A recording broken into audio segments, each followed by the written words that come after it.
this episode of Next Gen Leadership, Solutions for Today's Police Supervisors. On today's episode, we're going to explore the topic of health and wellness. We're going to talk about this from an individual standpoint, so for you watching this video.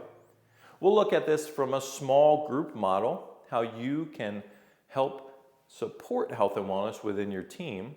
And then we'll look at this from an organizational standpoint. How can we support health and wellness initiatives within our organization?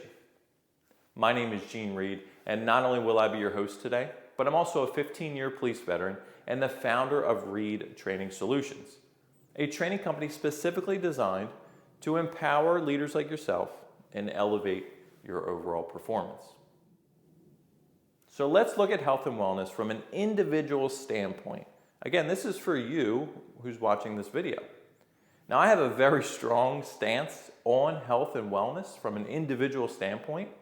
And here's what I'll say. If you're in a leadership position, whether that be formal or informal, being physically fit, being mentally fit is a non-negotiable. It's a standard. And if you're not prioritizing health and wellness for yourself, then you're not giving everything you can to your people. You're not being the best possible leader that you can be if you're not physically fit and if you're not mentally fit. Now listen, I'm not suggesting you get on a training program and become an Olympic athlete. We're just talking general physical fitness and general mental wellness. Some of you may be thinking to yourself, well, I can think of leaders who I've had in the past who were a little overweight or out of shape, but they were still really effective leaders. And I can think of those people too. But here's the problem with that. Those people on an individual level could have been and would have been more effective leaders if they prioritized their physical and mental well-being. So let's look at health and wellness from small group aspect. So if you're a formal or informal leader and you have, say, 8 to 10 people within your span of control, how can you prioritize or make it seem like a normal thing to make health and wellness part of the initiatives? Well, again, it all starts with you. And some of the past videos that we've had in this series, we talk about self-awareness. And that's kind of what I'm talking about today. If you want health and wellness to be a priority within your team, well, then you yourself need to prioritize it. Nobody's really going to take you seriously if you're trying to start a new health and wellness initiative, but you yourself, everybody knows you're not working out, you're eating unhealthy, you're not taking care of your mental well-being. So if we really want to take care of our team, you as the individual need to prioritize yourself, your own physical, mental well-being. Well, what are some of the ways that we can do that? Group workouts are a great way to facilitate that.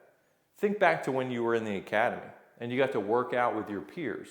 You built some strong bonds based upon going through those workouts, whether you knew it or not. Well, you can accomplish the same team aspect within your group. So you put together some group workouts. Again, this doesn't have to be every day, doesn't even have to be every week. Once a month could be plenty, especially if you've never done this before. But you bring people together, you go through a basic workout together, you get to talk, you get to sweat it out together, and that's a great way to build camaraderie and prioritize health and wellness within the team. And it shows that you truly do care about the individuals under your span of control, and you really do understand the importance of health and wellness. Now listen, we're prioritizing health and wellness because we all know that as first responders, we are exposed to more stressful incidents than the average person. That's well documented. Most of you watching this already know that. What I'm here to tell you is this prioritization of health and wellness is mandatory, right? We talked about that from the individual standpoint. But what you also need to understand is this isn't just going to happen by itself. This is something you have to be proactive about. You need to learn about yourself, find what you like to do, know what you don't like to do, and just get active. Be physically fit, be mentally well. And all that comes through prioritizing these health and wellness initiatives. So what about from an organizational standpoint? Let's say you're at an executive level. how do you facilitate some health and wellness initiatives within the organization? Again, it all comes back to you. If you are in an executive level position and you're overweight and out of shape and don't really take care of yourself, and now you want to implement some health and wellness initiatives, it's really kind of sending a poor message to the men and women within the organization. Now, if you start partaking in these health and wellness initiatives, well, that's great. It's showing that you've identified a possible weakness that you have. You've made yourself a little vulnerable, but you're going to prioritize this going forward. So here are a couple other things that could help you in implementing some programs within your organization. Now, when it comes down to peer support, when it comes down to the mental side of things, I think peer support teams are a non-negotiable at this point. Again, I'm not going to explain to you all the ins and outs of how to create a peer support team, how you should choose the team. I'll give you some resources here at the end, but just know that if you don't have a peer support team within your organization, if there's not a local peer support team that you can kind of lean on, it's going to be something that you need to put into place very soon. The second thing I'll tell you about is use technology to your advantage. Most people are wearing a smartwatch of some sort today, and this could be an Apple Watch, this could be a Garmin watch. There's plenty of grant money out there that could assist you, but when people wear smartwatches, it allows them to collect some data on their health. It allows them to see how alcohol impacts their sleep. It allows them to see how being physically active impacts their stress levels and their sleep as well. So if you haven't explored using technology to be an incentive-based model for some of your health and wellness initiatives, I think that's a really strong way to get some buy-in and show people that these things really do work and can improve their overall quality of life. Well, that's going to end today's episode. We've really taken a very large topic here, health and wellness, shrunk it down to a nice bite-sized piece for you.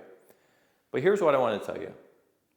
When it comes down to creating peer support teams or using technology or how you can prioritize health and wellness yourself, if you want more information on those topics, I want you to go right to my website, reidtrainingsolutions.com, and I want you to book a call with me and my team, and we can get more information on those topics to you and your organization.